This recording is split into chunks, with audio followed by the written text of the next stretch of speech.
Bada bing, bada boom. They say the house picks you. Once the house is chosen, there's really no escaping. You're a prisoner of that house until it decides to let you go. That's what the neighbors say anyway, when they walk past that baby pink colored pastel mansion. Address 121, the pink house. There's a giant fence that surrounds the entire property. It's made out of iron and stone. Honestly, it looks a little daunting. That fence is like a prison wall. It's always locked. They want to keep people out, but you do know how doors work, right? It also keeps people in. It keeps in all those little secrets that are best not let out into the public. Who are the neighbors talking about? Why are they talking about the pink house? There's only 2 people that live in the pink house. Outside the pink house, there is a plaque on the gate. It's a sign that reads Tom Thomas. Well, is Tom Thomas one of the residents there? No. He was killed in there. The house chose a new owner, I guess you could say. Kids would also start trading stories about the pink house. They would run around screaming. A lot of them would hold their breath past the house because it was almost this little curse of if you breathe when you walk past the pink house, they're going to suck the soul out of you. But once they're in a safe enough distance, they would poke fun. Did you know that if you're quiet enough, you can still hear the baby crying? What baby? The baby of the guy that lives there. The baby died. The adult neighbors, they're no better. They'll walk past that house, drop their voice. The priest told the family if they want to live, they need to cut down that haunted tree. Apparently, the roots of the tree, they go all the way into the ground, and then the branches start following all of the evil spirits, and then they sprout out from the trunk of the tree. Now, I heard it was the well. That well is like a portal to hell. It goes all the way down into the depths of the earth, and they say that if you stand at the very edge of the well and you bend over to look down, you peer over the edge for a little too long, a hand is going to reach up and snatch you by your hair and drag you down under. But the only thing scarier than the paranormal is, the priest told the family, if they don't put a wall around the well, 3 people are going to die in that house. So fence the well in the middle? Yes. Otherwise, 3 people are going to die. He was wrong. 3 people would not die. 6 people would. 6. And it wasn't haunted. There was a serial killer in the family.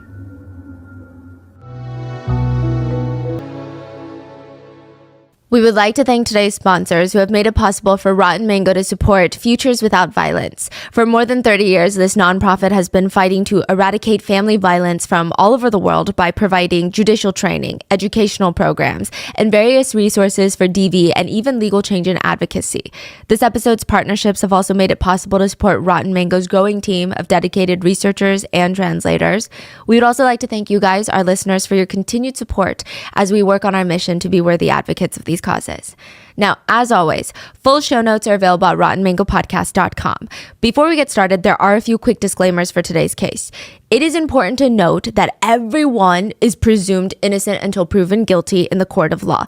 And as of right now, there have been no official sentencing of the suspects charged. The trial remains ongoing. We've also changed a few names in this case, but the alleged killers' names remain the same. The majority of the sources were available in English, but some of them were still translated. So as always, with any international cases, or really any case at all, please let us know if there was anything miscommunicated, mistranslated, or any additional information that you might have down in the comments. So with that being said, just an additional reminder, everything is alleged. There have been no convictions. We will discuss the many theories towards the end of this episode, but this is the story that the family members, including the sons of the killer, as well as the prosecutors, believe has taken place.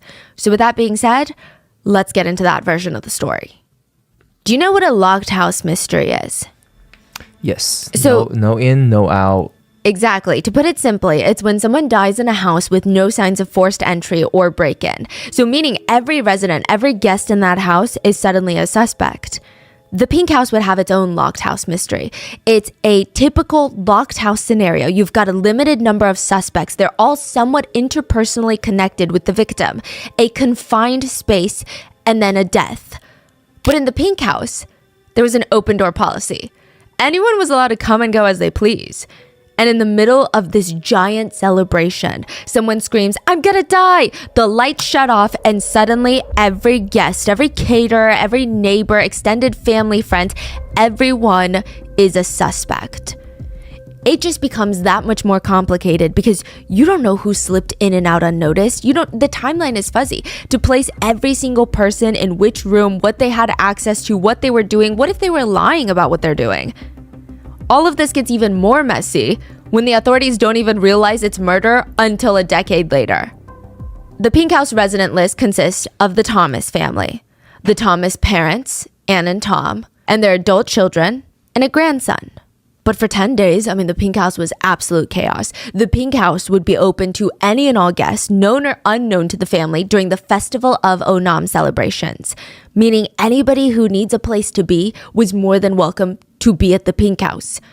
Now, this is not really something that's out of the norm for the area. Festival of Onam is a 10-day celebration that is literally based off of community, the collective human spirit. It's literally time for everyone to get together, come find strength within one another. Guests are shuffling in and out of the house. The kitchen is packed with people trying to push past each other to finish their little dish.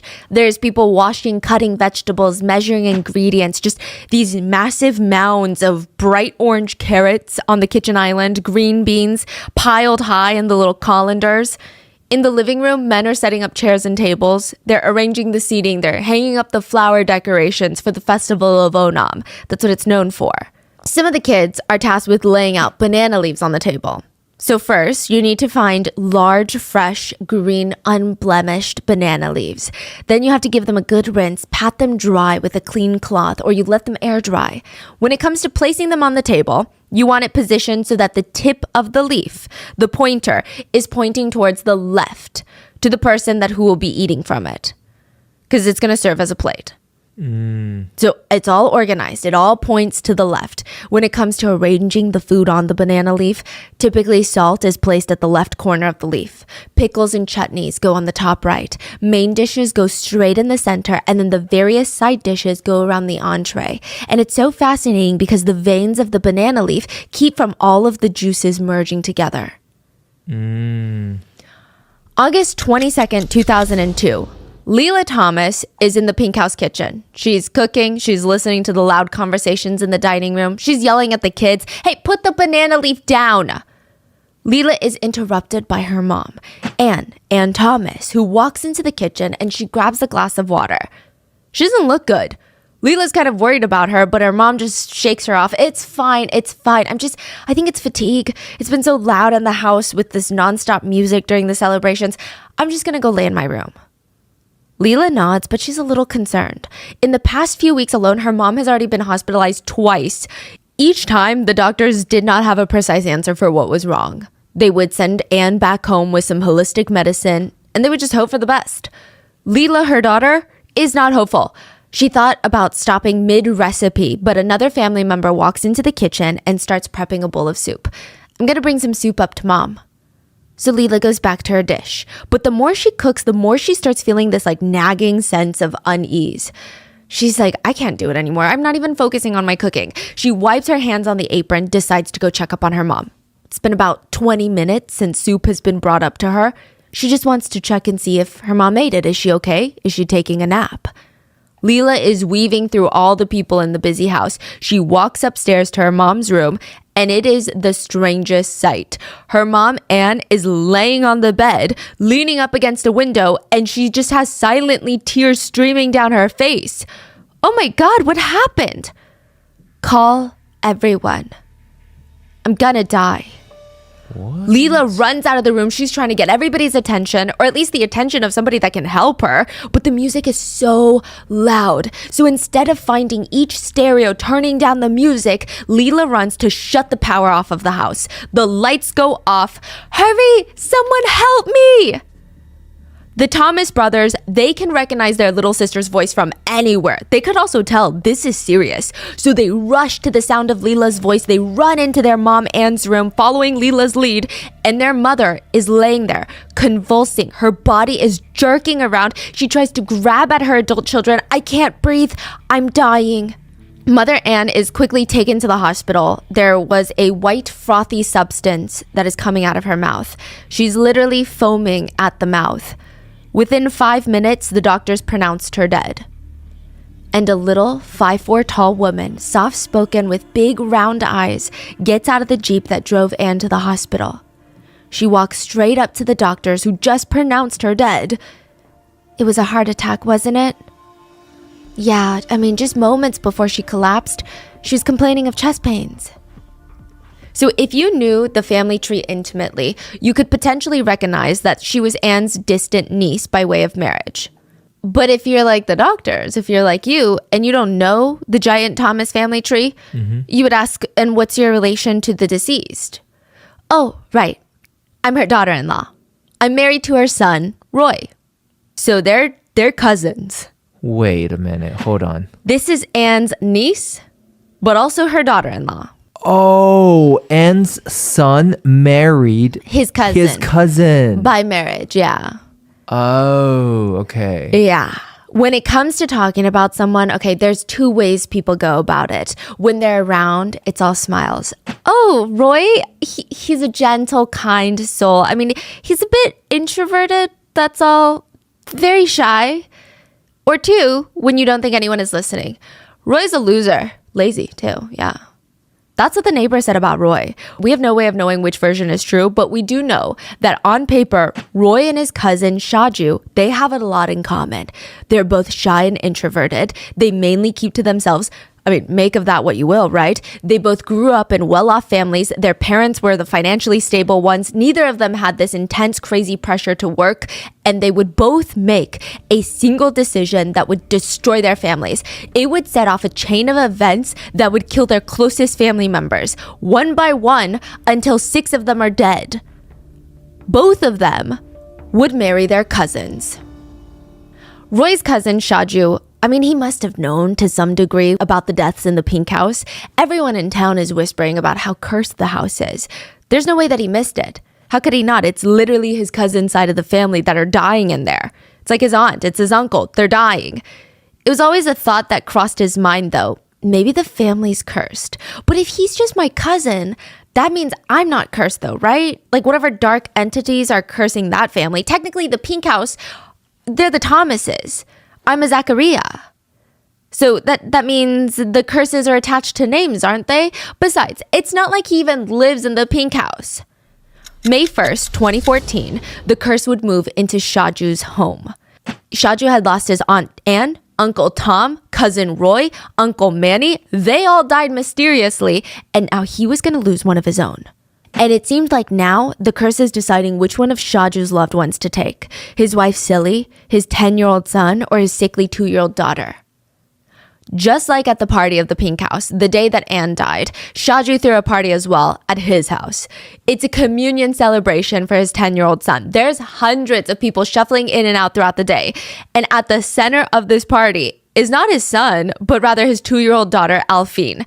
She's running around like a tornado. She's being passed from auntie to auntie because her parents are so busy with their big brother's big day. And near the end of the celebrations, she's running laps around these adults. And they're like, it's time for some food. Like, you gotta sit down and you gotta eat your dinner. Her aunt sits her down, grabs a piece of bread, dips it into the curry. Here, bite. Chew slowly and make sure to swallow. Alphine smiles before she takes that bite and then runs off again with the other kids to play. Alphine, you come back here. You need to eat. Alphine would find her way back to her aunt's lap, another piece of bread, ripped off, dipped in curry, and placed in front of her mouth. Bite, chew, swallow. But the minute that bite hits her throat, Alphine starts coughing and screaming. Her parents rush over. They're so embarrassed. I mean, she'd always been kind of a picky eater, but even so, I mean, this is like a tantrum that she's throwing. It's a little bit out of character. They're thinking if she doesn't eat now, she's only going to get more and more hungry and more cranky throughout the day. So they strike a deal with the 2-year-old. The auntie leans down and says, "One more bite and you can go play all you want, Alphine." She takes one more bite. Bread, curry, bite, chew, swallow. Alphine would be hospitalized immediately and she would be dead in 3 days. The doctor said the cause of death was choking. Shaju wouldn't find out until years later that it was murder. So within those 2 years, Shaju's just trying to comfort his devastated wife, Silly, and he's trying to be this stable figure for his son. He's too busy. He's swept up by all this grief that he doesn't even think about the family curse. He doesn't even think about the pink house anymore. If he had just taken a single moment just to think a little bit longer, a tiny bit deeper, maybe he would have seen that there's one person that is at the center of all of the family tragedies.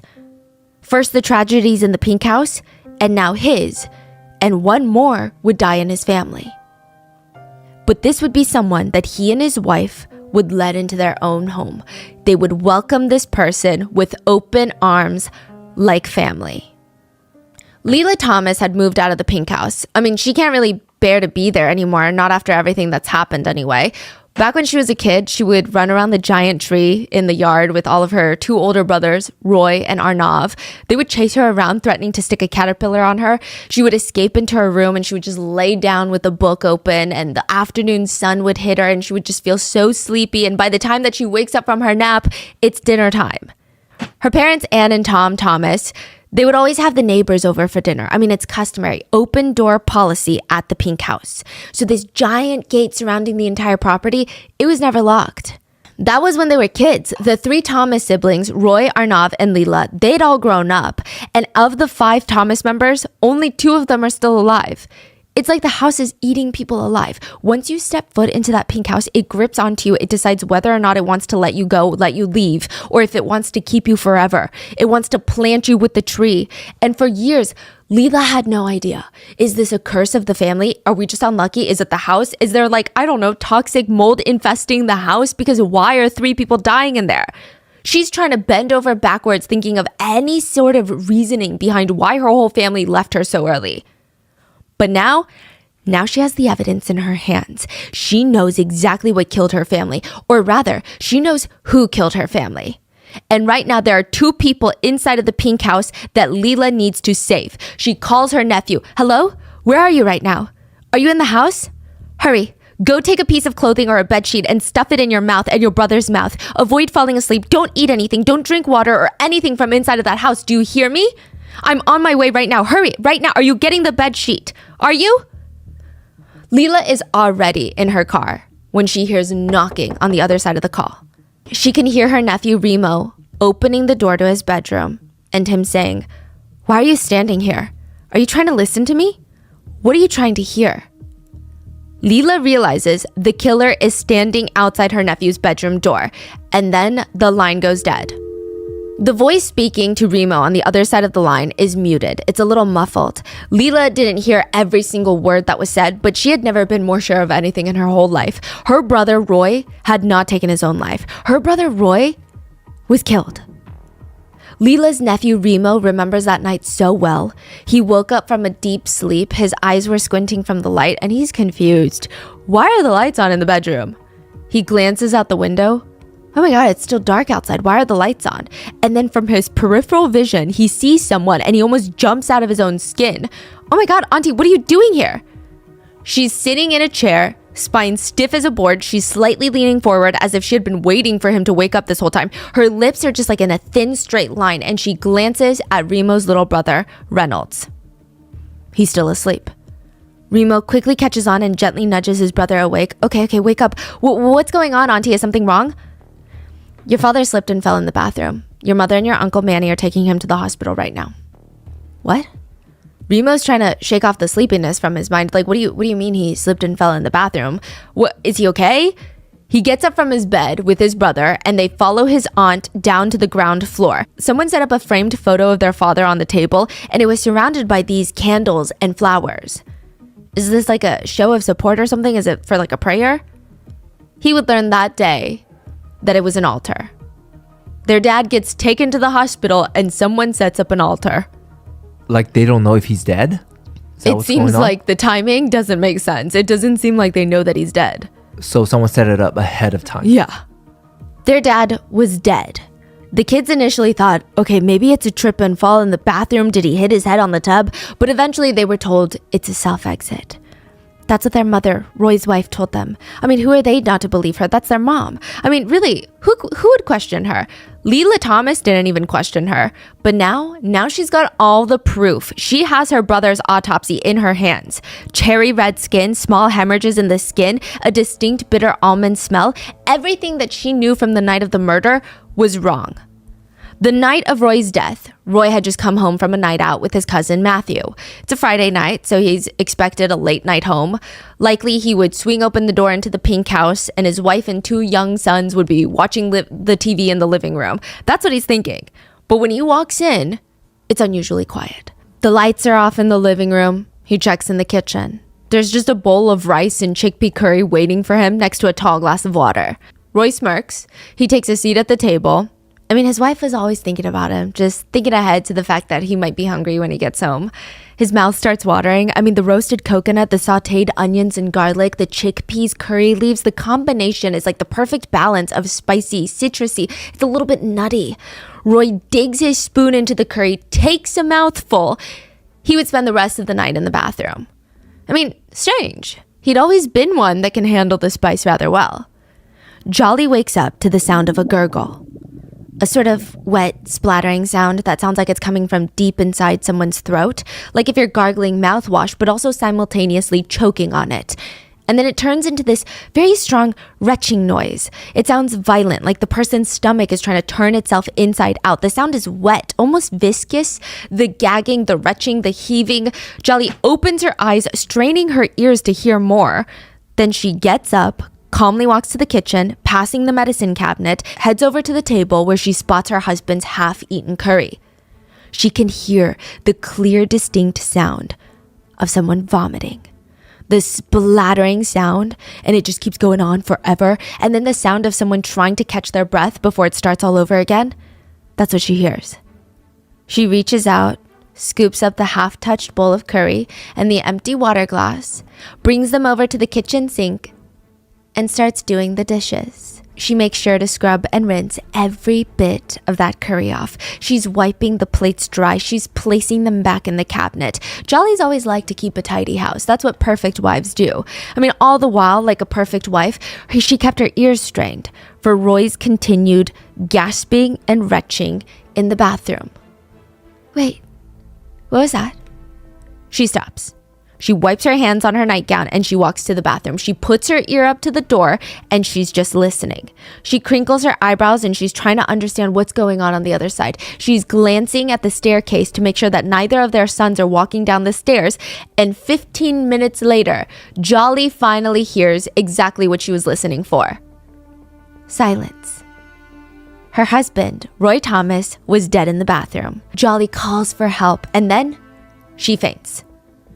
Neighbors and family members rush into the house. I mean, they had to break down the bathroom door. And once they did, they find Roy Thomas, father of 2, husband of Jolly, first son of the Thomas family of the Pink House, dead. But it wasn't just that he was found dead. His mouth was open and there was a foam, like a white frothy substance spilling out of it. Before Roy Thomas could even be declared dead, which he would be very quickly, the whispers already start traveling around the town. Did you hear? The oldest of the Thomas siblings, he died. I mean, just suddenly. They're saying it's a heart attack. He was only 40. Poor Jolly. And their 2 boys, still so young. Leela heard those whispers too. She rushed home that night that her brother passed, but also she heard other conversations take place. Private ones. She saw Jolly faint and family members huddling in a corner. They're trying to keep their tones hushed so that Jolly doesn't hear.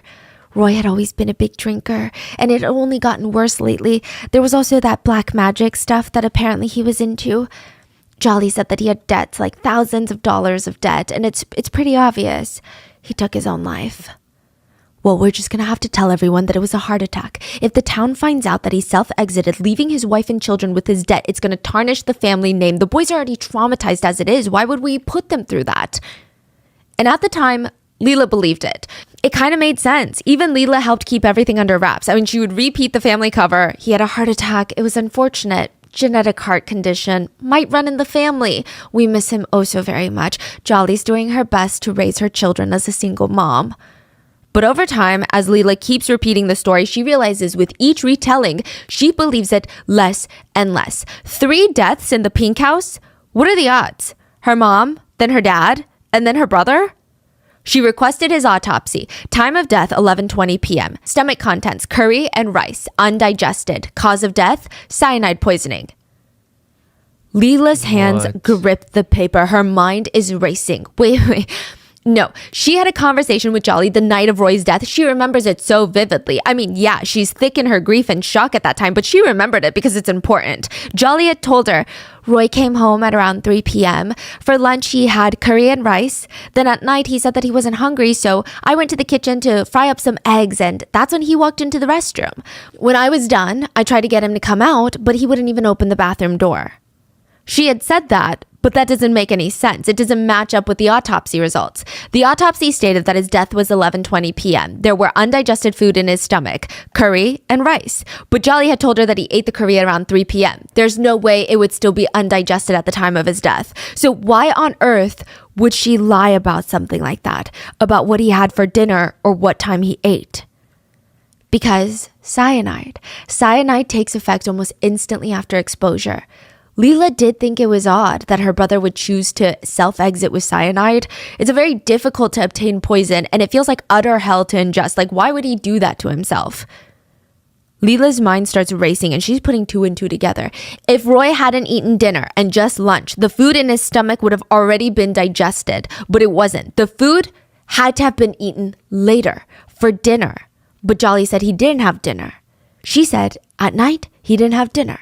At night, he didn't have dinner. At night, he didn't have dinner. Leela remembered her repeating this same story to every single person that she met.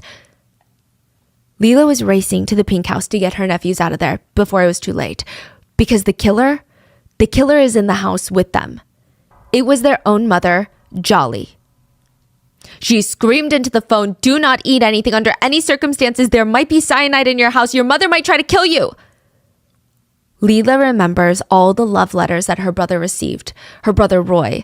They were probably somewhere inside of that pink house. They were full of flattery, promises of the future, and at the end of each letter was a signature, Jolly Joseph, with cute little loopy letters and hearts. Everything ended with Jolly.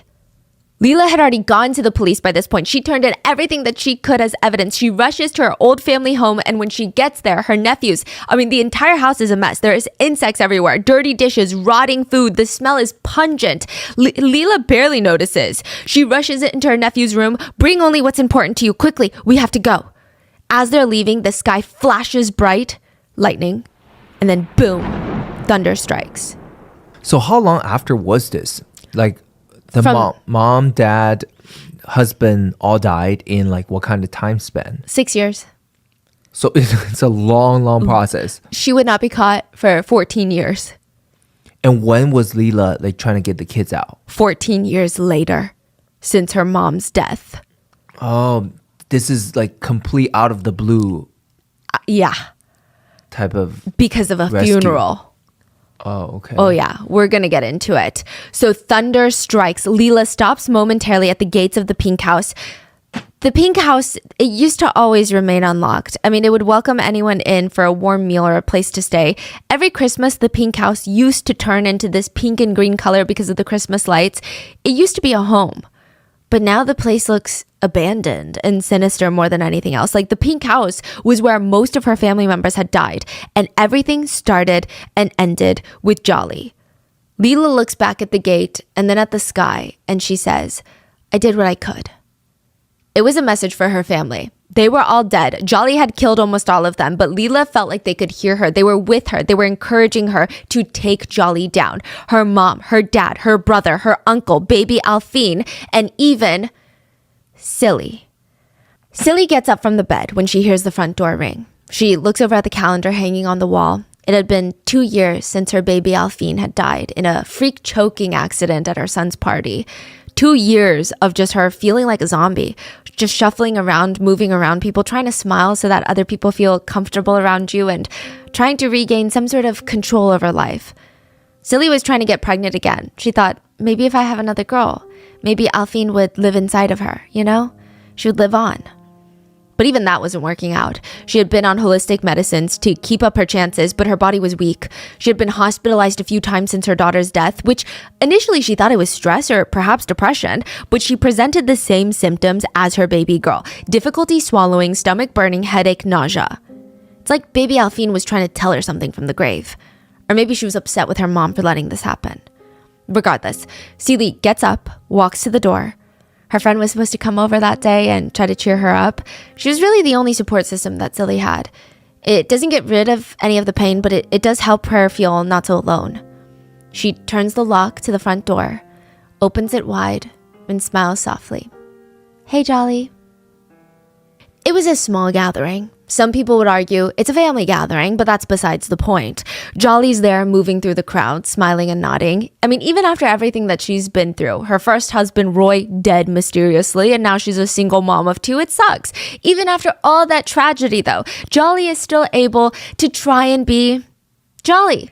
She's bright, and she's got the ability to talk to anybody and hold a gripping conversation, but today, she seems distracted. If you were in a conversation with her, she would keep looking away. And then her eyes would follow someone from across the room while you're talking to her. And she, yeah. No, I've never been there before. She slides up to her relative. I want to marry someone like him. What? Look at him. He's so peaceful, calm. She's motioning her head towards Shaju Zacharias. Jolly's relative is a little bit shocked. I mean, confused really, because everyone at the gathering knew that Shaju was married and had 2 children of his own. But not only that, Shaju is technically Jolly's cousin. But that's a technicality, right? He's not really her blood cousin. And technically, she's done it before when she married her first husband, Roy. Roy was Jolly's cousin by marriage. They got married. Roy died mysteriously. Shaju is Roy's cousin. And now Jolly wants to marry her deceased husband's cousin. But since her deceased husband was her distant cousin, she married her cousin, then met her cousin's cousin. Roy Thomas was the firstborn son of the Thomas family. The Thomas parents, they had been going down a mental checklist of all the potential wives for Roy that they recently saw. They never got around to playing matchmaker just quite yet, but they knew that the clock is ticking. He's got to get married soon. They know that. They just didn't know that Roy would walk into the pink house with a woman standing next to him, ready to introduce her. Hi, Mom and Dad. I'd like you to meet my fiance. Roy's parents are staring at him like he sprouted a second head. Son, that is your cousin. The first time Jolly and Roy met was at a family function as well, but they didn't know that they were cousins at that point. So again, technically, they're not blood cousins. They're cousins by marriage through Uncle Manny. Uncle Manny is Roy's blood uncle, his mom's brother. Uncle Manny is also Jolly's uncle because he married Jolly's aunt. Does that happen usually, you think? I think it's not encouraged, for sure. I'm sure it does happen, and I'm sure it can be love, and technically it's not, I don't know. Genetically, I don't think so. I think it just makes it a little bit confusing. I don't think it's bad. I wouldn't necessarily cast judgment. It's just a little, I think it'd be interesting to adjust for the whole family. So for this case, it was like, did you know she married technically her cousin? Yeah, and then would marry her cousin's cousin. So there's a lot going on. So Uncle Manny and Roy, blood relations. Uncle Manny and Jolly, family relations through marriage. Both Jolly and Roy were invited to Uncle Manny's housewarming, where they walked in and there were just likely coconuts everywhere. Coconuts are one of the more popular housewarming gifts in India. It's supposed to bring good luck and positive energy into the home. They're hovering over a table of coconuts, staring into each other's eyes, and it's love at first sight.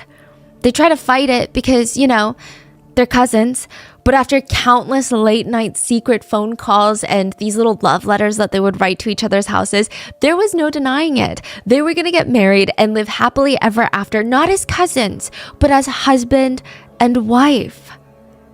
Roy's parents stared at Roy and Jolly, who are now sitting on their living room couch. Tom Thomas is like, no. What do you mean, no? No. Yeah, I mean, no. Tom Thomas, Roy's dad, did not like this even a little bit. Anne, the mom, on the other hand, she was quiet the whole time. She was thinking. Anne's a teacher, which, side note, obviously being a teacher anywhere is a big deal and you're literally guiding the future generations. But in India, it's a bit more of a prestigious job than the US. It's a lot harder of a position to get, and teachers are often referred to as gurus of India.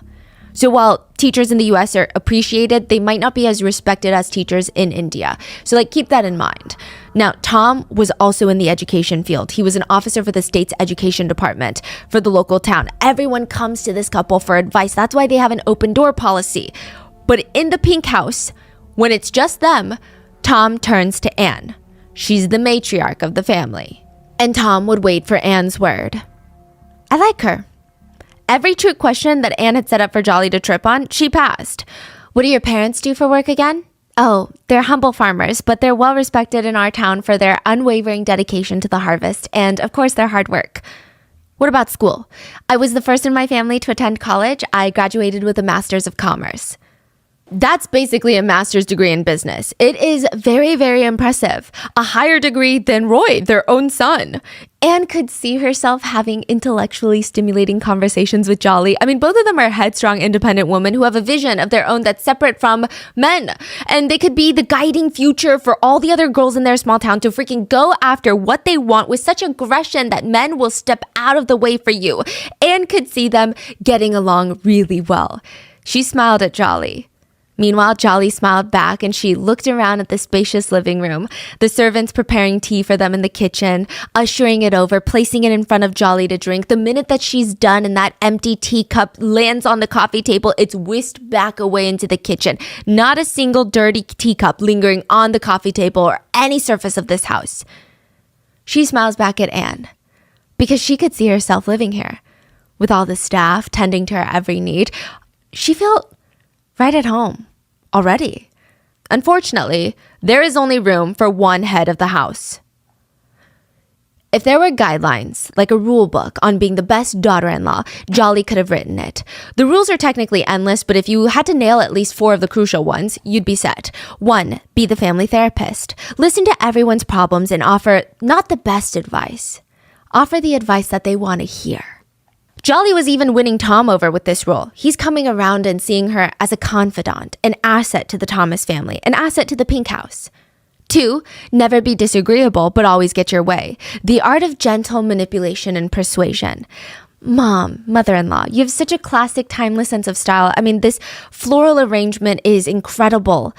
But I did see a similar one at Valerie's party the other day, and I was thinking maybe we could add some more modern touches to really showcase how you always set the trends for everyone in the town. You lead and the town follows.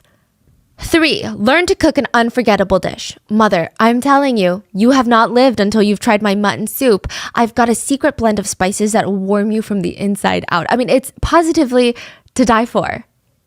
And 4, be resourceful and solve problems before they arise. Oh, and probably the most important rule, like it's so important, it doesn't even need a spot on the list, is secure your place in the family and be the one to carry on the family name. Jolly Joseph was pregnant with the Thomases' very first grandbaby. Anne is smiling down at her newborn grandbaby, a grandson. She looks up at Jolly with just so much pride in her eyes. You did so good. You handled that birth perfectly. I am so proud of you. Jolly gives her mother-in-law a weak smile back. I mean, she had done it. She'd really done it. She couldn't have asked for anything more. I mean, it was just right. The timing, too, it was perfect. Anne had been nagging her to get a job recently. Put that master's degree to use. But Jolly has no such desire to work. I mean, if she was going to work, why did she move into the Pink House and marry jobless Roy? That doesn't make sense. So now with the delivery of the Thomases' first grandson, Jolly would have all the rights, all the power in the Pink House. The mother of the first grandbaby would not have to work. She would have the luxury to kick her feet up on the coffee table, lounge around, and have the staff care for her and her baby and whatever she wants on the whim. Jolly is watching Anne fawn over her baby. This is perfect, Jolly. I'm absolutely in love with this baby. Now you can get a job and let me retire to watch your child forever. What? The plan has backfired. Jolly would stall. She doesn't want to go to work, so instead she went and got a teaching certificate in another town. That took about a year. Then when she got back, she started with the excuses. Well, the baby is so small, who's going to take care of him? Anne would sit there listening to the compiled list of reasons that Jolly would prepare for her, on why she can't work. It likely went something along the lines of, I know you mean well, but I think right now the priority is the baby, critical for bonding. And you know what they say, I need to be there for the feeding and the moments. And can you imagine? Research shows how important it is for babies to have a strong attachment to their mothers. And I don't want to miss out on my body needs time to heal, and then the sleepless night. Childcare is very pricey. Not many teaching jobs in this area, So I think, you know what I think, right? When Jolly was done, she looked up and she would see Anne smiling at her. She hasn't said a single word in this conversation. Mother, we got a job interview for you. Shit. and pulled some strings to get Jolly an interview for a teaching position at the local school. It honestly would have been like hot knife through butter, easy, but Jolly comes back from the interview, tail tucked between her legs. I'm not sure why they rejected me on the spot. Anne and Tom Thomas, they're confused. Why would they do that? Jolly is perfect for the job. If anything, she's overqualified. Oh my God, because she's a new mom. They're discriminating. They think that her son is going to hold her back in life. And you know what? We're going to prove them wrong. Jolly just nodded, but she knew that's not why she wasn't hired. She didn't get the job because she never showed up for the interview. How do you apply for a teaching position when you don't even have a teaching certificate? Jolly also knew that if she said no once more to her mother-in-law, she would be considered disagreeable, difficult to be around, and that would go against the rules of being a good daughter-in-law. What are the main 4 ones again? 1. Be the family therapist. 2. Never be disagreeable but always get your way. 3. Learn to cook an unforgettable dish. And 4. Be resourceful and solve problems before they arise. Jolly was creative. It was a skill that had served her really well her whole life, and it was going to again, right now. Jolly was just starting to get frustrated because she just couldn't get the dosages right. Yeah, and it was frustrating her. Anne just wasn't dying. She had to give it to her. Anne was holding on. The first time Jolly tried to kill Anne, it wasn't enough at all. Anne just complained about indigestion, closed the door to her room, and she was good after a good night's rest. The second time, Jolly upped the dosage, and when Anne started convulsing, rushed to the hospital. Jolly's thinking second time's the charm, but one hospital visit, some ancient holistic medicine later, Anne gets right back to nagging Jolly's ear off about going back to work. So maybe it's not the amount. Maybe it's the drug. Up until now, Jolly had been using whatever she could get her hands on, just around the house, around the neighborhood. So it's time to change it up. Time to test out a new drug. She needed something stronger. Dog kill. Jolly remembered her dad used it on a childhood pet of theirs once. He didn't like how the dog was such a nuisance to the visitors, so he killed it.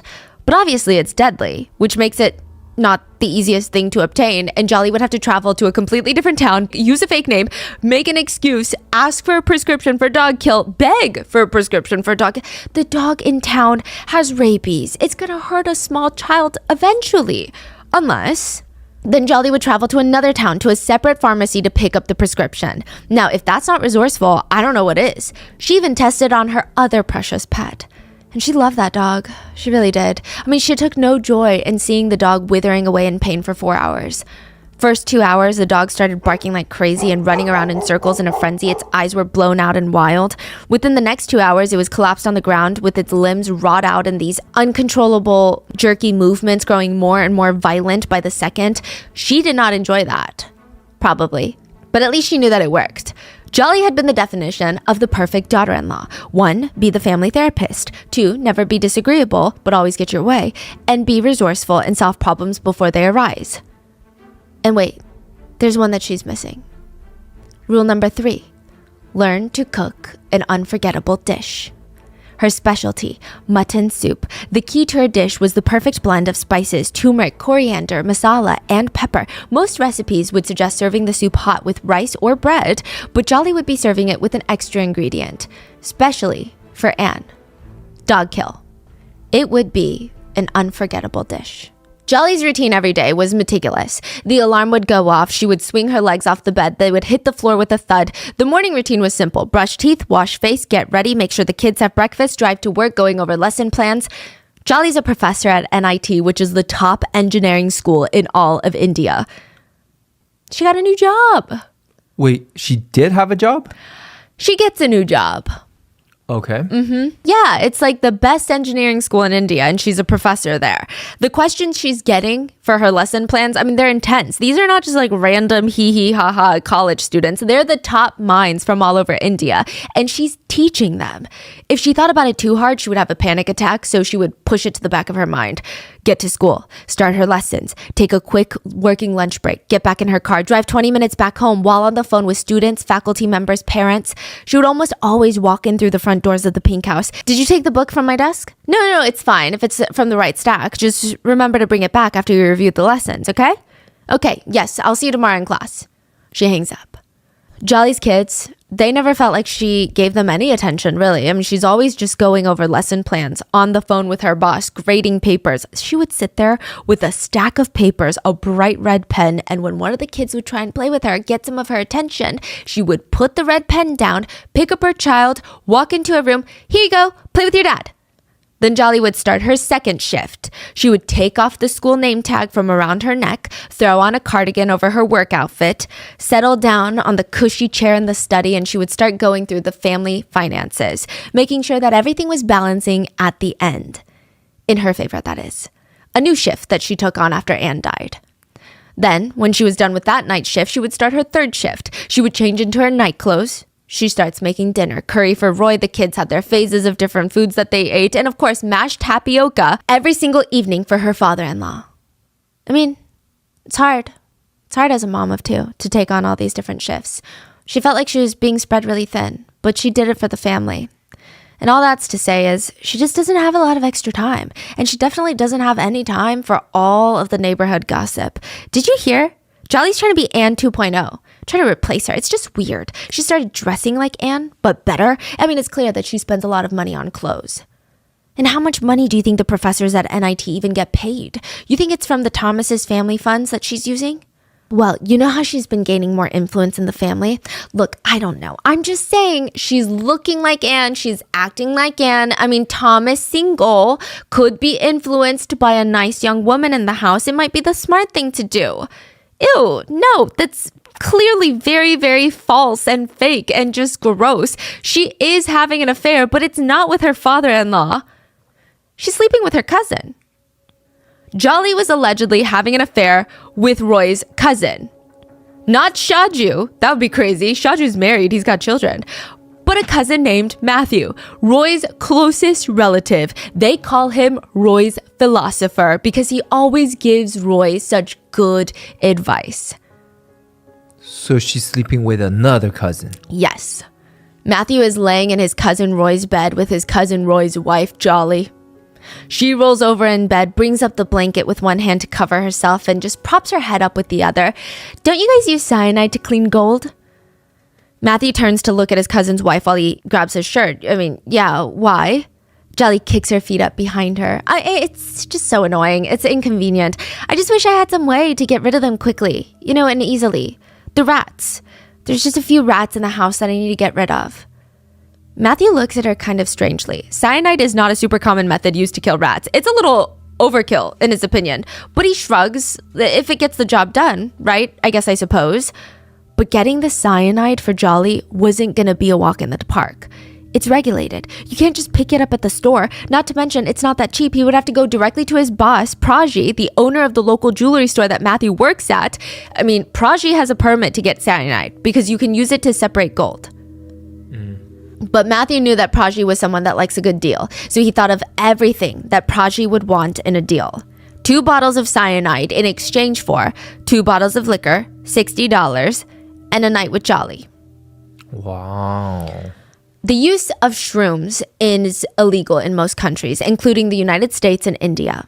But at any rate, the mushrooms that Jolly had were not magical. They were just regular old mushroom powder in these plastic capsules. Mushroom supplements.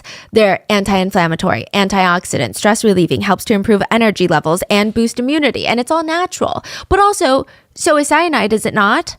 Okay, maybe not. But you can find it naturally in very minimal doses in apple seeds and cherry pits. And so it's justifiable. You say cyanide is in the apple? Apple pits, yeah. Oh. You'd have to eat like 300 apples, though, to get cyanide poisoning. Oh, wow. Yeah. And right now, Jolly is hovering over the kitchen counter, emptying out one of the capsules into the trash. She packs in some white powder instead. Jolly is undeniably Thomas's new favorite family member. He had originally been the most against Jolly's marriage to his firstborn son, Roy. But now that Jolly had moved in and his wife had died, he'd really come to lean on Jolly a lot. She really stepped up to the plate, filled that caregiver role gap that Anne had left behind. She made sure that he took his medicine, ate well, spent time outdoors. Some neighbors thought it was so sweet. They even said that Tom treated her more like his daughter by blood rather than daughter by marriage. But Jolly thought their relationship was a little bit different.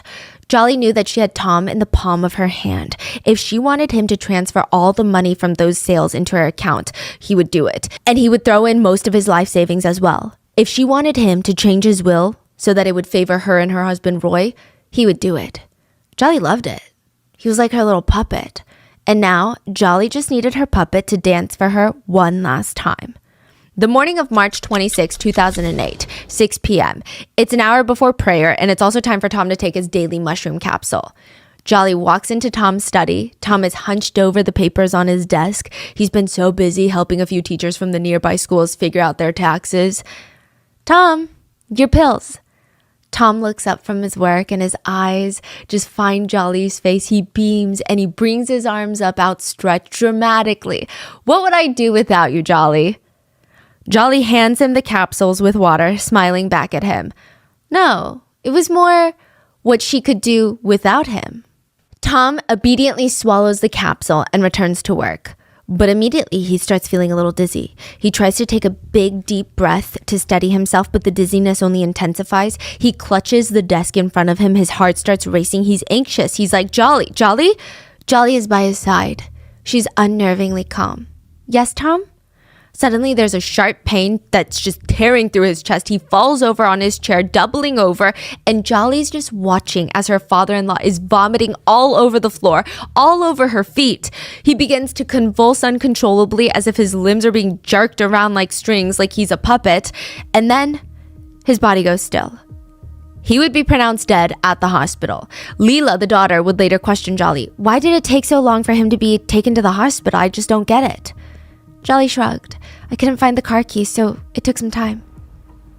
Tom's cause of death was ruled a heart attack. Just like his wife Anne 6 years prior, their son Roy, Jolly's husband, would follow 3 years later by self-exit. The Pink House is starting to gain a reputation. 3 sudden deaths in a family within 9 years, all under suspicious circumstances, but somehow all explained away. It's almost as if the priest's words were coming true. If you don't put up a wall around the well, 3 people will die. Poor Jolly. Her beloved family members taken out one after the other. Maybe she should have listened to the omens. Does your left palm itch? If it does, you should watch your spending. Go find your wallet, hold it tight. Or when's the last time you cut your nails at night? Be careful because they say every time you clip your nails, you're cutting your chances of joining your loved ones in the happy afterlife. Or have you recently seen a black butterfly? I mean, no big deal or anything, but that just basically means that your impending death is near. These are all the bad omens that some people believe in. Even if you don't subscribe to these beliefs, you have to admit they're kind of in the back of your mind once you know them. No? Tonight, so if you decide to cut your nails while watching this video, you might second guess for a split second. Wait, should I just wait till morning? Maybe while you cut your nails at night, the whole house is quiet and you feel like every little click, you hear a creak downstairs. Maybe not. Leela is not a superstitious person, and today is not a superstitious day. Leela is smiling so many times that her entire face feels so sore. It's a happy day. She's staring at her new sister-in-law in her beautiful wedding gown. I mean, the sight alone is confirmation. Superstitions are incorrect and not at all an indicator of anything. Leela tries to be in the moment. Her older brother Roy is finally getting married, and it's the love marriage, not an arranged marriage, which nothing's wrong with that. It's actually the norm, but it's kind of intriguing. It's exciting for the Thomas family. Leela, being the sister of the groom, should be the one of the happiest. She's finally going to get a sister in the Pink House. The boys are no longer going to outnumber her and her mom. She's going to have an ally. But every 2 seconds, when Leela tries to enjoy the celebrations, she would have this intrusive thought pop up in her mind. Bad omen. She tries to shake it out of her head. I mean, there's no such thing as bad omens. There's just love and happy marriages. But as she looks out the window of the church, there's this nagging feeling. One might call it intuition, but it's like this pulling in her stomach. She stares out at the gray window. Rain. Rain is bad. On a normal day, rain is merely an inconvenience. On a wedding day, they say that every single raindrop is the tear of the spirits that have been betrayed, left behind, and killed by their lovers on their wedding day. Every little raindrop that falls is filled with misery, and when it falls and hits the newlywed couple, it gets absorbed into their wedding vows, into their wedding gowns, their suits, even their skin. The newlywed couple are now taking in all that pain, anger, sorrow, regret of the angry spirits. They're just raining down on them, jealous of happiness. That's what they say about rain on wedding days. Leela tries to shake the feeling because this is just goofy. Roy, her brother, is happy. Jolly is the best sister-in-law that she could have asked for. She's incredibly humble, kind, educated, beautiful. She is the dream girl for Roy. But even after the wedding, even after the death of Ann Thomas, Leela's mom, the death of Tom Thomas, Leela's dad, the death of Roy Thomas, Leela's brother, Jolly's wife, even after all of that, even after Jolly tried to legally fight Leela and her other surviving brother Arnav for the ownership of the Thomas family lands and the Pink House, even after all that, Leela just tries to see Jolly for who she is. Family. Her Jolly sister-in-law. Some people are just very, very unlucky. Neighbors whispered that death stuck to Jolly Joseph like a wet t-shirt. That's what they said. 3 deaths in the Pink House. If you sat there filling in some sort of timeline, I mean, it all starts after Jolly Joseph moves in. She just might be bad luck. After she moves in, Ann Thomas dies. Then Tom Thomas dies. Then her husband, Roy Thomas, dies, leaving her a single mom of 2. I mean, she must have done something horrendous in a past life because the stars are just not working in her favor. Uncle Manny did not agree with the baseless rumors. Uncle Manny is Roy's blood uncle, but he's also Jolly's uncle by marriage. And he's also a very reasonable and understanding man. He knew that his niece Jolly is trying her best with the really shitty cards that she's dealt. When Anne died, she stepped up to the plate. She took care of the family finances. She worked twice as hard to manage all their investments. When Tom died, the father-in-law, she was devastated. And her husband Roy never wanted to get a job, but she loved that man. I mean, that's crazy. Uncle Manny would defend Jolly to anybody. Well, at least that was before Uncle Manny remembered Tom's funeral. So after Tom died, the second death in the Thomas family, at his funeral, everybody's dressed in black, not a single smile in the crowd. And if you were there, thick in the middle of your own grief, maybe you don't notice the strange thing. But Uncle Manny did. He noticed it. Jolly is standing there grieving her father-in-law, wiping the tears from her eyes. And in the corner of Uncle Manny's eyes, he spots Matthew, just staring at Jolly. Why would Jolly's husband's cousin be staring at her like that? I mean, there was just something there in the look that he's giving her. And then later, they're talking, but like their closeness, the way that their bodies turn at the same time to greet another relative, the way that their bodies seem so naturally in sync, that's not normal for people unless they know each other intimately. It was weird. Usually you're very awkward and clunky with new people. Uncle Manny is just sitting there wondering, why is this bothering him so much? I mean, technically, they're family members. Matthew is Roy's cousin. Why is this such a big deal? Because Uncle Manny remembered. Tom had told him a while back that he suspected Jolly of sleeping with Roy's cousin, Matthew. Uncle Manny didn't really take it too seriously because Tom's getting older. Maybe he's paranoid. I mean, that can't be true. How ridiculous would that be to sleep with your cousin? But after Roy's death, after her husband's death, Uncle Manny is starting to get a vibe, and he doesn't like it. He had a lot of suspicions about Jolly, and he wanted to do something about it. He starts talking about it. He starts calling relatives to tell them his thoughts. February 24th, 2014, Uncle Manny would be found dead. There was a lunch sitting cold on his dining table, a special curry made by Jolly. It was not touched. Because curry isn't the only dish that cyanide can be mixed into. In Uncle Manny's liquor cabinet was a half-finished bottle of whiskey. Cyanide. So she did put cyanide in both? Just the whiskey. Not the curry? No. Huh. Because she thought maybe the last one there was curry. I don't want to do it again. Oh, wow. But there was a curry. There was a curry. Made by her. Sitting on the dining table. That's crazy. Wow. There are a number of rules that chefs have to follow in the kitchen. One interesting one, usually that's only found in high-pressure Michelin-starred kitchens, is the no-talking rule, which means exactly what it sounds like. During service, kitchen staff must work in complete silence, communicating only through nods, gestures, and brief eye contact. The purpose of this rule is to maintain absolute focus and minimize distractions and ensure that every dish is executed flawlessly, which sounds really unhinged. But then again, this is just at some fancy restaurants, right?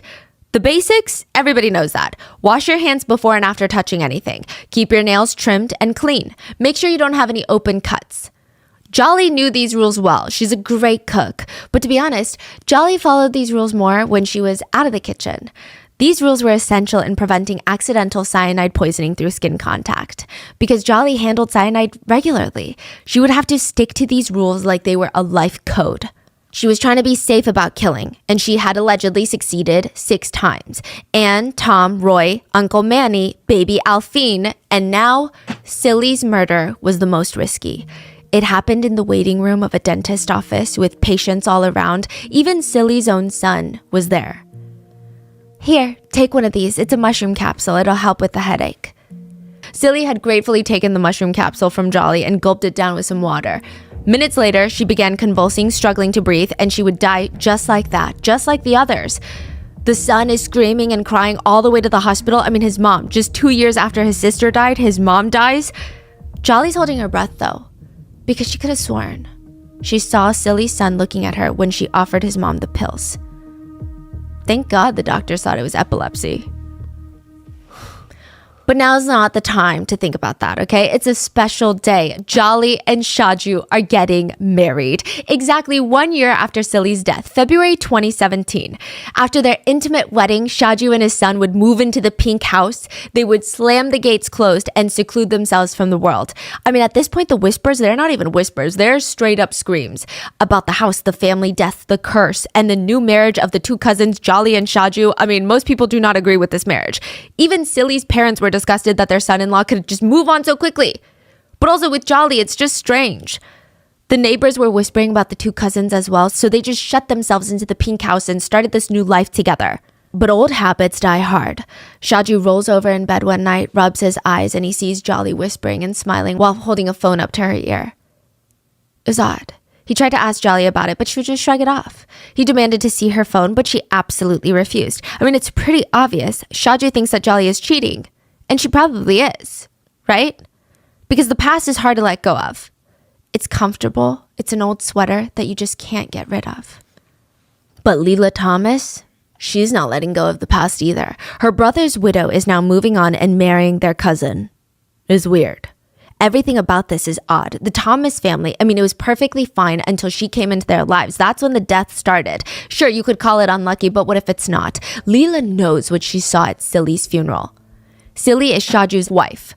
The weird energy, like all of that. Silly's family and friends had come over to her house for Silly's wake, if you will. And Jolly is there, ushering people in, putting coasters on the table as if this is her house, as if she's the lady of the house, the wife.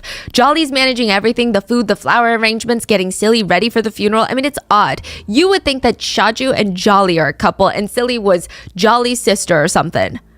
When Jolly wasn't busy micromanaging every aspect of the funeral, she would just burst into tears, uncontrollably crying, and then done. She'd go back to funeral arrangements and then go back to crying. A lot of people were also whispering, why does she seem the saddest? Like, it's weird. I get it. It's her friend, but it's just point blank bizarre. Leela said, I stood there looking at all of this and I still remember how disturbed I felt.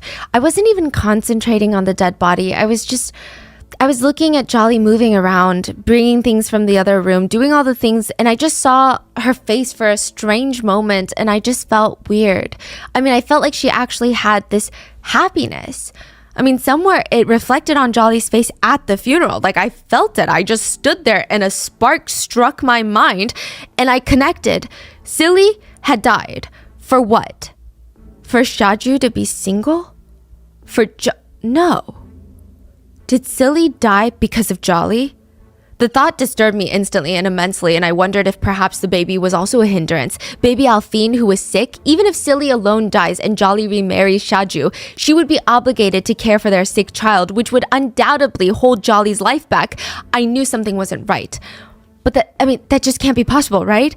Leela starts connecting the dots, all the deaths. The only person that wins every single time is Jolly.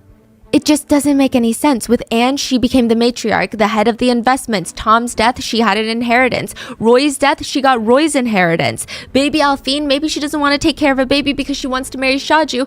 And then Shaju's wife? What? Leela's eyes went big and she lifts her head to stare at Jolly at the funeral, who she sees. Jolly is walking straight up to Silly's coffin, right next to Shaju. They both lean down and kiss Silly on each side of her cheek, the both of them. At the same time, a final goodbye. The funeral goers started looking from side to side, eyes wide. What the hell was that about? That was a shocking gesture. Silly had just passed, but it looks like these two, they look like a couple. I mean, they look like a couple that have been together for a while. What does that mean? So they're not hiding it at this point. And everybody knows, they know, they're just putting it out. Leela thought it meant her whole life had been a lie. She had to do something about it. She goes home after the funeral, calls her other brother Arnav. I'm going to ask for a copy of Roy's postmortem. She discovered in the autopsy that he had undigested curry in his stomach, but that doesn't align with what Jolly said, remember? Yeah. Leela and Arnav, Roy's siblings, Jolly's brother and sister-in-law, they went to the police and demanded an exhumation of 6 people. They believed that Jolly had killed 6 people in their family. And none of this is going to be easy. The deaths happened in the span of 14 years between the first and the last murder. It would be difficult to even exhume some of the bodies. And even if they had been poisoned with cyanide, cyanide is more of a here then gone type of thing. It doesn't linger in the body for very long. Cyanide metabolizes in the body very quickly. And once that happens, it becomes very hard to detect. Additionally, the longer a body has been buried in the ground, the more likely that the cyanide has actually seeped out of their bodies and into the surrounding soil. Experts on this case said, it's going to be like finding a needle in a haystack. Trying to find cyanide in a decomposed body, that's difficult.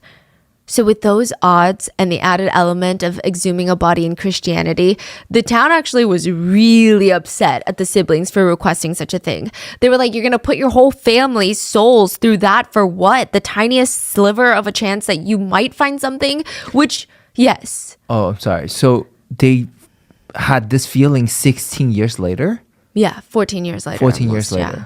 So they weren't thinking about poisoning before. I think Anne and Thomas, they were elderly, and because they had Anne had gone to the hospital multiple times, nobody knew that it was her being poisoned. They thought that she was having a natural decline in her health. Yeah. Same with Thomas, the father. Roy Thomas, everybody did believe it was a self-exit. When it comes to Uncle Manny, I think that maybe Leela did not connect all of them together. Yeah, and I don't think that generally you would imagine that you have a serial killer in the family. Yeah, and it was a spanning of 6 years, 3 years, 9 years for 3 victims. So it's not back to back where she's so suspicious. Yeah. It's weird. And the neighbors are like, you're not even gonna find anything because look at Jolly. She's Jolly. Besides, the 2 siblings, they've got something to gain from all of this. Jolly has the pink house. She's got Tom's money. They're gonna frame her for the murders and take back what is theirs. Or at least that's what some of the people were saying. They stopped saying it when cyanide was found in Silly, Shaju's wife's body. October 5th, 2019, Jolly Joseph would be arrested in the pink house. Early hours of the morning in front of her 2 sons, Remo and Reynolds. She was 47 when she was arrested. She was 33 when she committed her very first murder. And that is the story of Jolly Joseph. Or at least that's what the prosecutors, the media, and the general public believe has happened, more or less. But that doesn't mean that it's 100% true. That's just what I would consider the overwhelming majority of people and what they believe. The trial is still ongoing. And here's the interesting part. A lot of the information that we have is from Jolly herself. She confessed. But in India, a confession cannot be admissible in the court of law. In the US, that would solidify your guilt 10 times over to the prison and back, but not in India. Jolly has taken back everything that she's confessed to. She's hired a very controversial attorney, one that has a strong affinity, like a strong liking for representing. He literally sees violence against women and he's like, that's the guy that I want to protect. He said, why should anyone become a criminal lawyer if you're not going to represent all aspects of life for a criminal, including murder and if one is not prepared to represent these aspects, it's better for one to opt for family court law, perhaps. Everybody has the legal right to defend their case. Anyway, he was hired to represent her in the trial, which she has pled not guilty. The attorney has stated that she confessed under duress. The police found a bottle of cyanide wrapped in cloth that was placed in the kitchen utensil drawer in that kitchen, but Jolly argued that they planted it. She said, if I did kill everyone, why would I keep the bottle of cyanide? The attorney has stated, with much respect to the honorable court and with respect to the prosecution, as a defense lawyer, after so many years, even saying that they found this substance in the house is beyond my imagination. To prove the allegations against Jolly, prosecution itself fabricated the potassium cyanide, the bottle that contained it, the place where it was hidden. I believe all of these things were framed for the purpose of this case. The attorney also stated that the police were playing dirty by encouraging a trial by media. They said police are collectively leaking information to media and they're spinning stories after stories, and I'm sure most of these charges will not stand before the court of law. But while her attorney is so busy at work, Jolly is confessing to a lot of people. Her brother stated that she confessed to him. He and his father, they're like, we don't know her anymore. She has been completely disowned. She confesses to her son, the police, in front of alleged witnesses. It's stated that she confessed to her alleged other boyfriend, the man who just goes by the name Johnson. Jolly did claim innocence on baby Alfine's murder, though. She said that the baby had nothing to do with her. She reacted, "What would I get from killing a small child? The child is a minor. She will not be an obstacle to my marriage or anything like that." She confessed to her son, so she's confessing to a lot of people. Jolly's eldest son, who participated in the Netflix documentary, only refers to his mom as either Jolly by name or that woman. He said, "It was unbelievable for me to think that she has committed so many murders because I had seen such things only in movies, never in real life. When I reached home, I found out that my house was empty except my brother, and then she came home. When the woman called Jolly returned home, I observed that she looked very tired, panic-stricken, and her inner mind was full of fear. I said that I need to speak with Jolly alone, and then I went into a room with her. After entering the room, I asked her, 'What's going on?' I told her, 'The news channels are all pointing their fingers in your direction. I mean, have there been mistakes on your part? Did you do it? Did you kill people? I'm asking you strongly, are you involved in these murders?' He said that Jolly cried and replied in a panicked voice that she did not do anything wrong and she was not involved at all. I said, 'I want to know the truth. Tell me what happened. You've definitely done something and you have to tell me everything.' She finally admitted that she committed the murders. Well, she said that she committed some mistakes. He said, so I asked her again, 'Did you commit these murders? Tell me everything.' Remo states that his mom admitted everything. She admitted to all 6 murders. And he states, 'I was completely shocked. I didn't know what to do. Until that day, we believed that the deaths of our close family members were natural. I had doubts until the very end. I can never see that person as my mother again.' Also, I don't know if this part is kind of anticlimactic coming down from that because she just confessed to killing everybody. But she also does confess to not having a job. She went to the NIT job as a professor for 12 years. She did not have a job.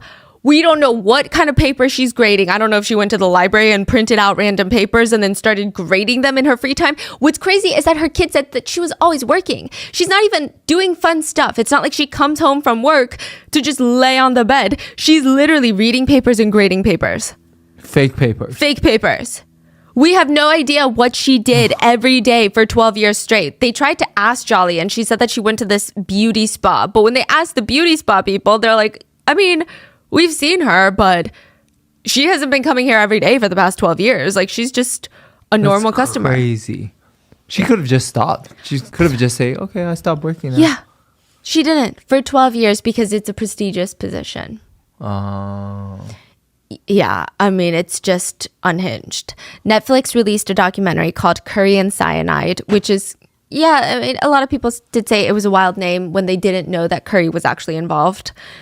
Yeah, that was the first controversy. Matthew. What do you mean? They didn't? They just thought it was an Indian case, so they called it Curry and Cyanide.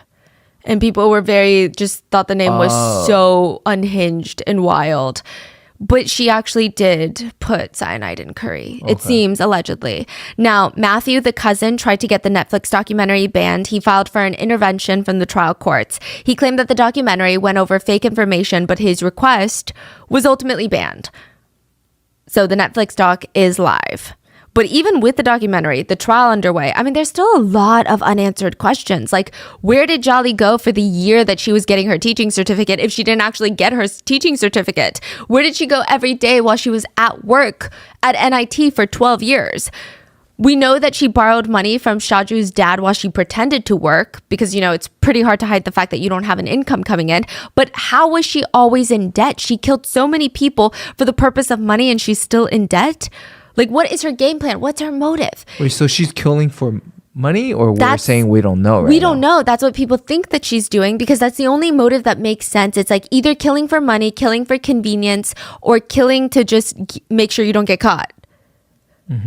If she really did this all for money, she's working harder at killing and getting away with it than she would have just working a regular job. She's working 20 times harder. Yeah. And there's now a question of how many others were involved. There are a lot of questions about Shaju, the new husband, and his involvement in the death of his wife and child. Because I guess netizens were wondering how he didn't see these red flags. And just the timing of everything. It felt like they were already together by the point that his wife died. Did he see them as holding him back in life as well? I don't know about all of that, but netizens do state it's weird that the doctors, they recommended for both his daughter and his wife to get an autopsy done. They're both like, this is not natural, like something weird happened. But he would say, no, it's okay. Like, I'm going to reject because it's just not something we do in the family. He also stated that he really only remarried Jolly because it sounded like it'd be a smart choice for him and his son. Because, you know, she's family. So they'd just be a big family. I guess the idea being that Shaju was a single dad with a son, Jolly's a single mom with 2 sons. They're already a family, so now they can blend into a family. I don't know. It's just intriguing. Some people think that Shaju was actually the next victim because his parents did have some money. So maybe it would have been a Roy situation where she kills Shaju. The police do not think that Shaju is involved at all, but a lot of netizens remain suspicious to say the least. Shaju did file for divorce after she was arrested. They did arrest also 3 accomplices, cousin Matthew, the one that Jolly was sleeping with that obtained the cyanide, Praji, the owner of the jewelry store that Matthew purchased the cyanide from, allegedly. Both parties are denying any involvement. And then Manoj Kumar.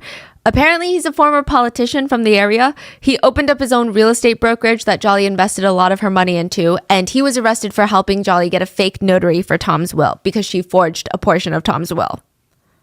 I guess the unanswered question is, how much did they really know? How involved were they? And the biggest question is, what if she's not actually guilty? There are some people that believe Jolly is innocent, that she was set up. They state that it doesn't make sense for Jolly to have committed these crimes, and the police just want an easier target. They argue that Anne and Tom Thomas were already pretty ill at the time of their alleged murders, so perhaps they died from natural causes. They state that there really was no reason for Jolly to kill a 2-year-old who did nothing. One netizen raises a few questions, and they write, look at this objectively. We never hear Jolly speak. The only conversations we've heard are from other people saying that this is what she said. I'd really want to see how she is as a person. The end conversation with her and Leela is just chilling. It sounds like Leela is admitting to the guilt. 6 victims. Do you really think that Jolly killed all of them? A large part of this theory, at least from what I've seen, hinges on the last meeting between Leela, Roy's sister, and Jolly. Leela went to go visit Jolly in prison. And honestly, the only reason she went is because she had just adopted Jolly's 2 sons as her own, and she wanted Jolly to stop calling them. Jolly would call them and send them into spirals of distress because she would say things like, you wait and watch, I'm gonna get out of here. You come and you show me the proof that I did it. Let's see how they punish me. Leela said that when Jolly walked out, it was very startling. This is the woman that had been living in the pink house with servants tending to her, and now, God may forgive. May he forgive everyone. Some people took that as an admission of guilt from Leela, like she was rubbing it in Jolly's face, that she had done it, she had gotten away with it, and God would forgive her. And that is where we are with Jolly Joseph's case. Yeah. So we're waiting on the sentencing and in the trial, and I mean, we don't know. I guess without the trial, it's confusing because technically you're presumed innocent until guilty, right? Perhaps her confession to the police was coerced, but she does confess to a lot of people. Yeah. So I don't know. It's just very confusing. I would say that the general public does believe that she's guilty. But again, that's just an opinion. We don't know until the trial is over. What are your thoughts, though? Do you feel like this is a serial killer? Do you feel like maybe she's been framed?